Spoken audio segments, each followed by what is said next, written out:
Are you ready to become awesomer? Hello everyone, this is Umar Hamid, your host, and welcome to the No Limit Selling Podcast, where industry leaders share their tips, strategies, and advice on how to make you better, stronger, faster. Get ready for another episode.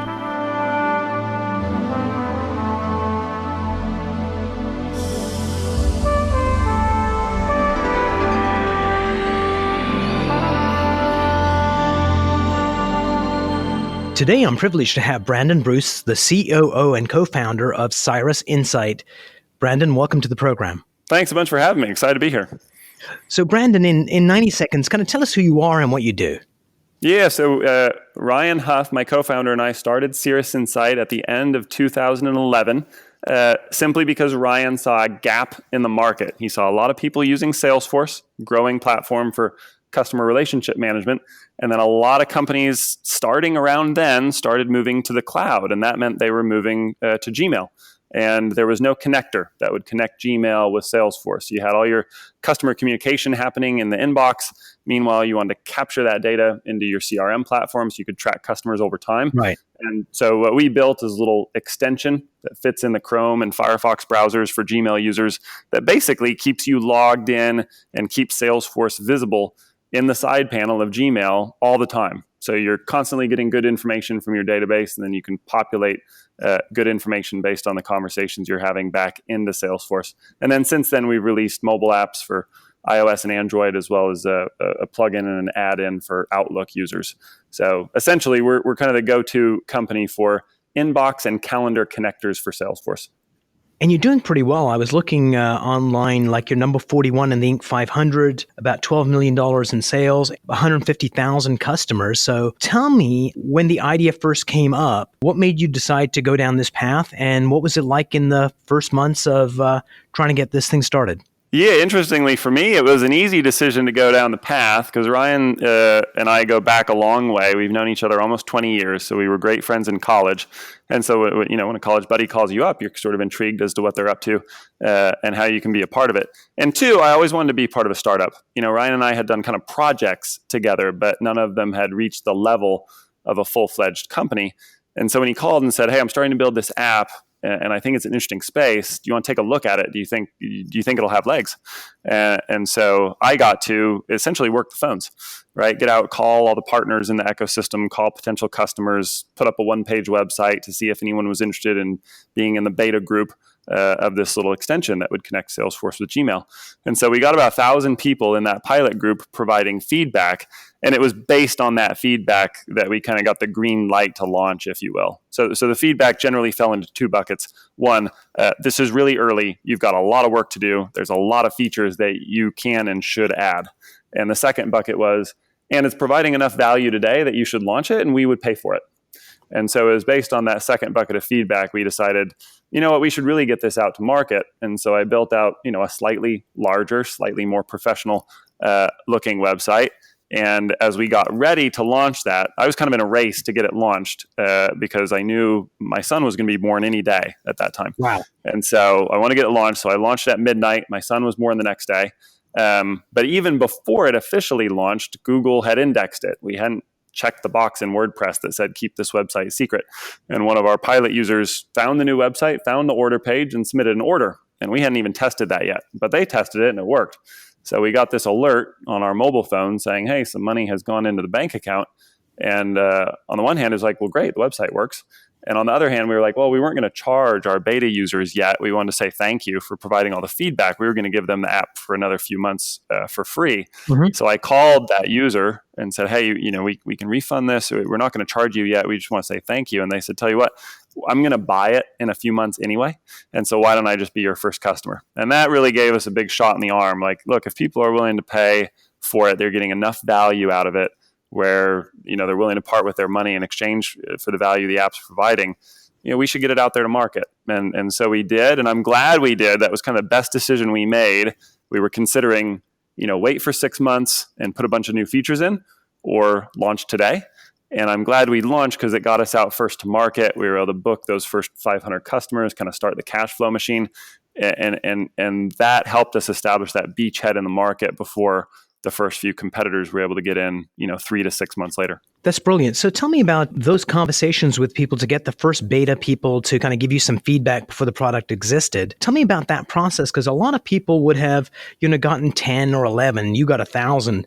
So what was the thinking behind it, and how did you manage to land 1,000 people? Because that's a hard trick to do. Yeah, I think it was a combination of a few things. And one, credit to my co-founder, Ryan, he essentially, the first Yes. Dreamforce that he went to, which is Salesforce's big annual conference, this year, 175 plus thousand people went to Dreamforce. But back then, there were probably like 15,000. So he went to that conference and basically handed out, business cards that said, I'm making an app that connects Gmail with Salesforce. So if you use both of those, then you can try it for free and provide feedback during this beta period by going to this website. And he handed out a lot of those cards. So that got us the first initial cohort. And then I essentially tried to work the phones and call all of the Salesforce partners that I could find. So these are consulting firms that help other companies develop and deploy Salesforce. So I said, hey, on behalf of your clients, do you want to test this out? And do you have any clients that would be interested in testing this? So those became good feeders of not only those partners themselves, which are kind of aggregators of deep knowledge based on their client experience, but also their clients that are early adopters that want to get in. So we got those folks in to provide feedback. And then the third thing where we found a lot of users were online forums. So these were places where people were essentially raising their hand and expressing pain. Right? Using Gmail, I'm using Salesforce. There's no way to get these emails into Salesforce so I can track them. There's no ways to, sync my calendar events in or create new leads and contacts as soon as they email me. And we're like, well, hey, this is why we built the app. Will you provide feedback so we can make sure it does exactly what you want, so it conforms to your use case?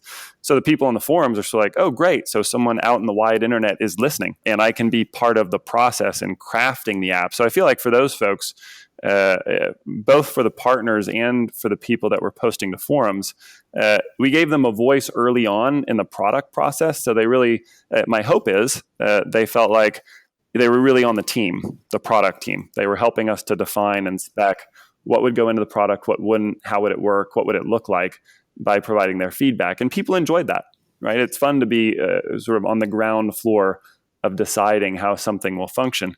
And so we owe a tremendous amount to all those folks that were willing to get in early with us. And on the plus side, we also delivered them something that they could use early on to save a lot of time. That's mostly our user reviews tend to fall into two buckets. Among sales users, this saves me a lot of time. And among managers, this is helping me to get people actually to use Salesforce, because they don't have to go log into Salesforce anymore. They're just constantly logged in the inbox. Brandon, how many people are in your company right now? So today we have 54 people, which is pretty evenly split between where I sit in Knoxville, Tennessee. We have our sales, marketing, and support teams.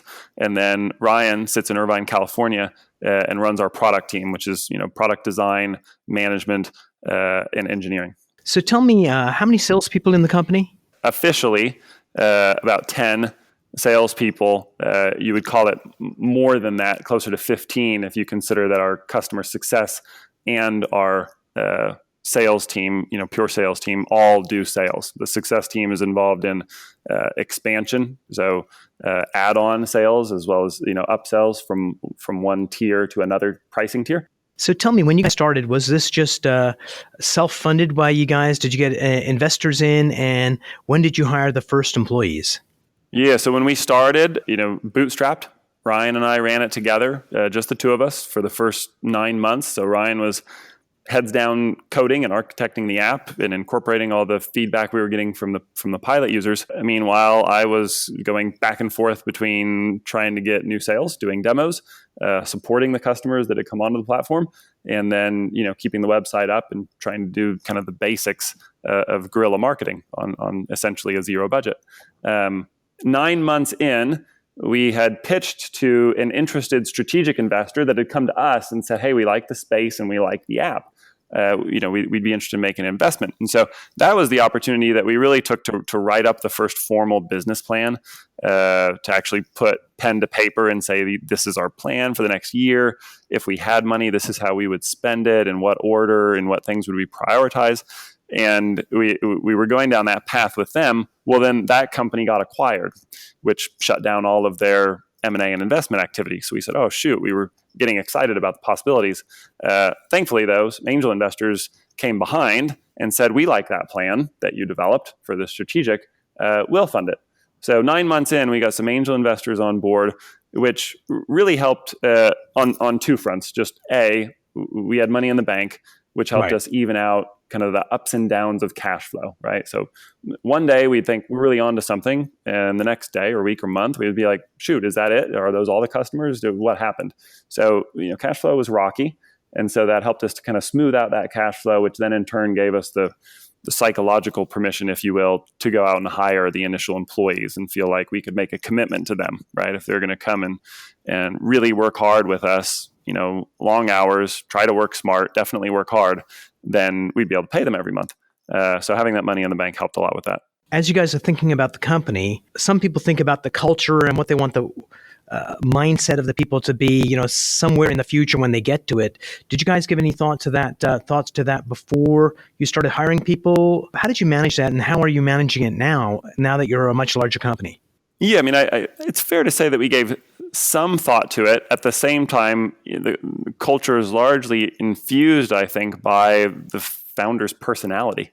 The things I remember that we talked about when we first started is, hey, when we go to hire employees, we're looking for people that are generalists.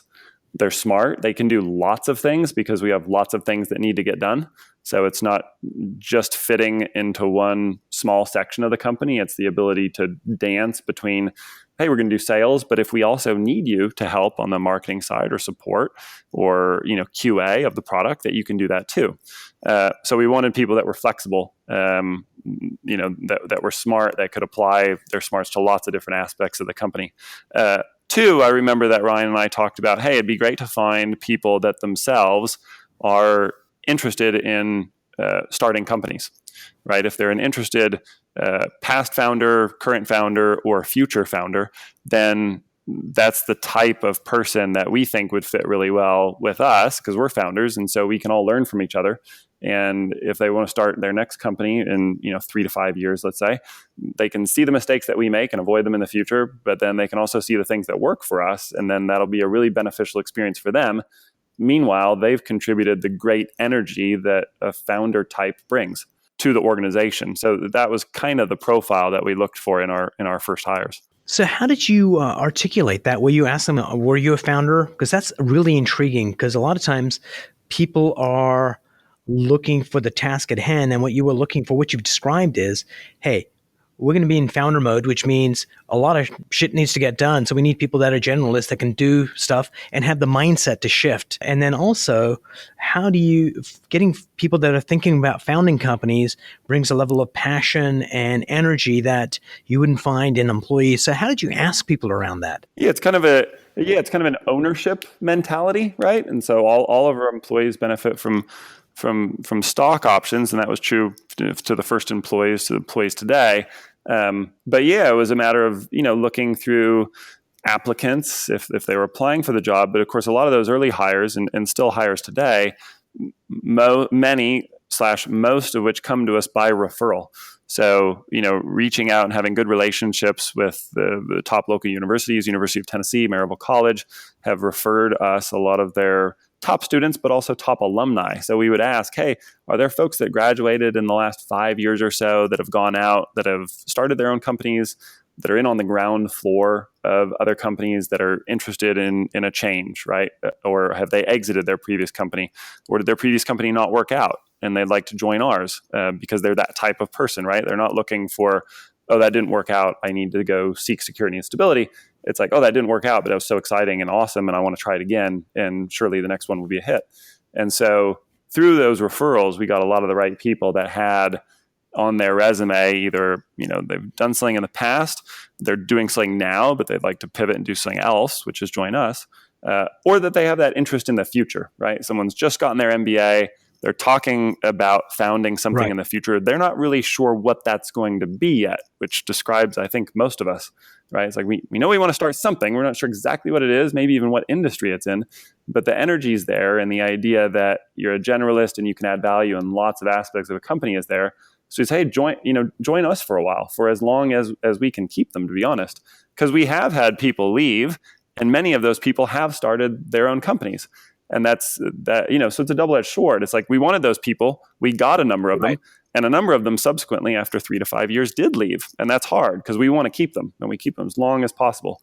But we also recognize that's what we saw in them at the beginning, and they knew that about themselves. And so, blessings to them, right? We know the road that they're on, and we try to encourage it and help them any way we can.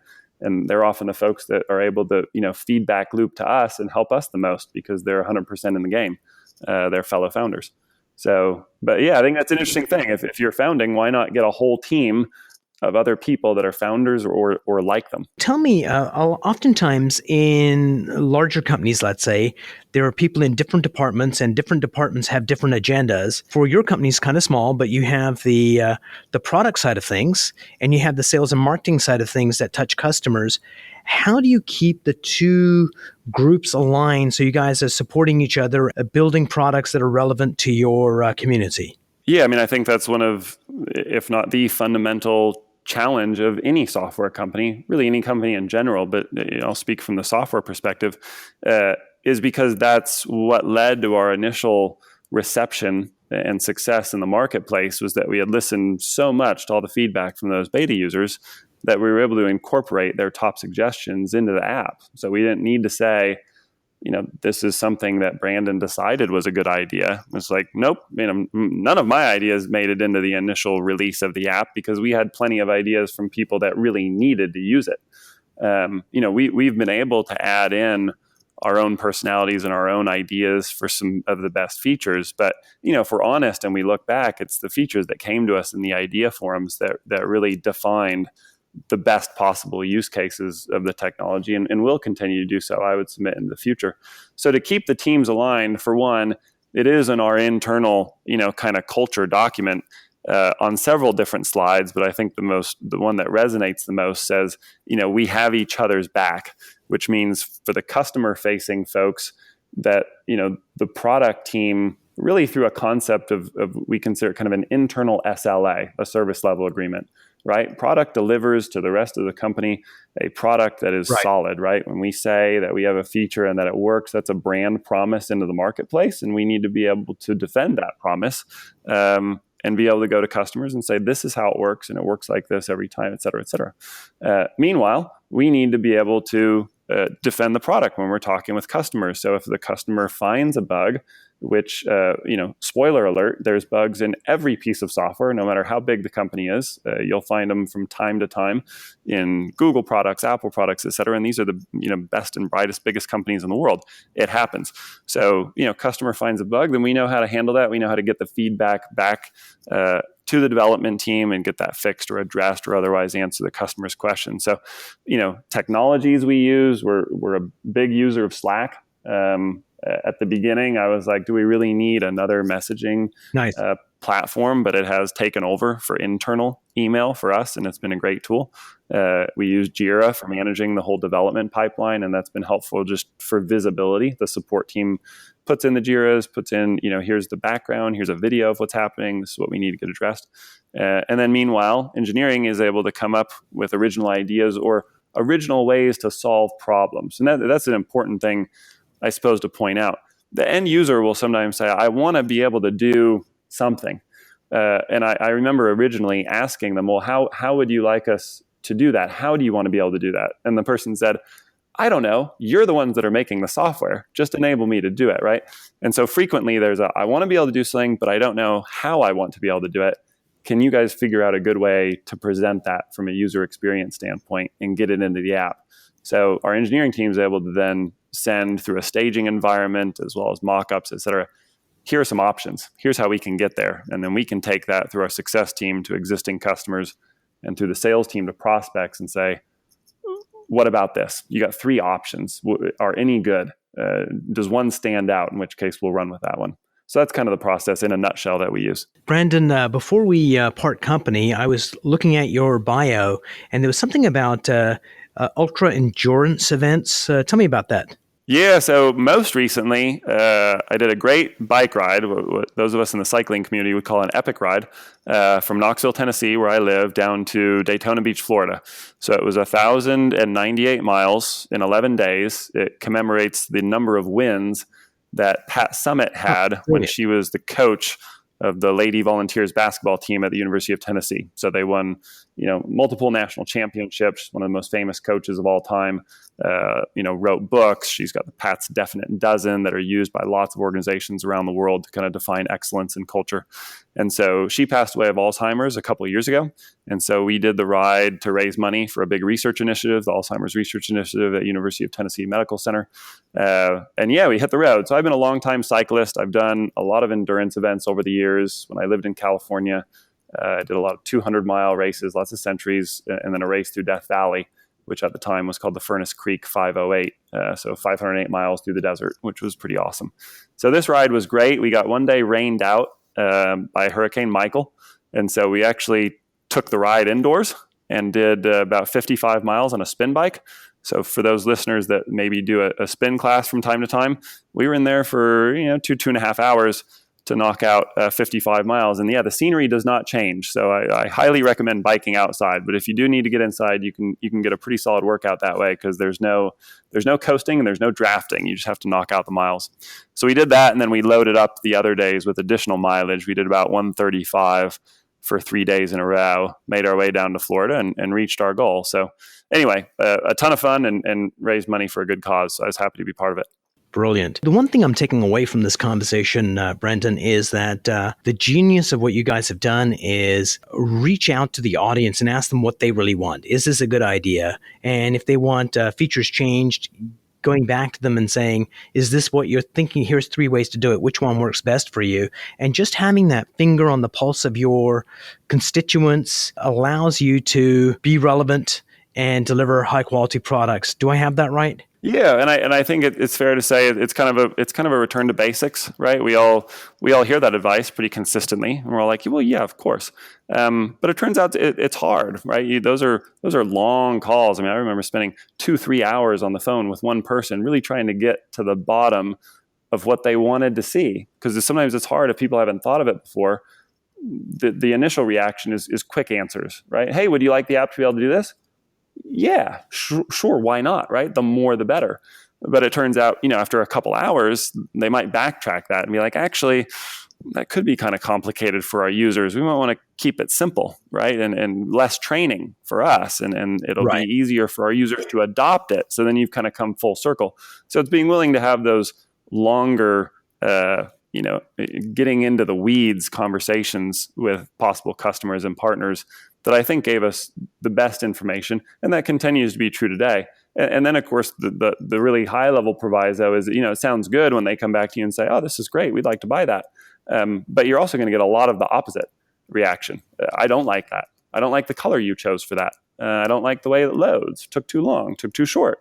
Need more training built in. Need the training that you built in taken out. We want to do our own training, right? So the longer that you're doing it, there's lots of requests for customizations, configurability. We want to change the language. We want the currency to be different, et cetera, et cetera. And it's picking and choosing, or it's finding ways to, sustainably, scalably build in these things for various constituencies, meaning big customers, small customers, domestic customers, global customers, et cetera, et cetera. And so that's part of the fun and part of the challenge, is that as the technology iterates, it almost definitionally becomes more complex.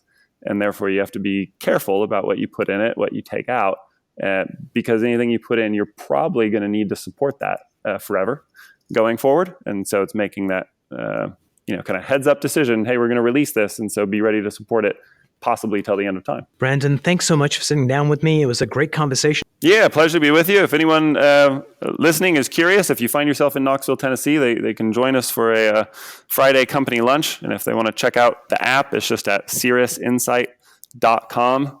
My email is brandon@cirrusinsight.com. If anyone has any questions or just wants to connect, find me by email or on LinkedIn. And look forward to following up. Brilliant.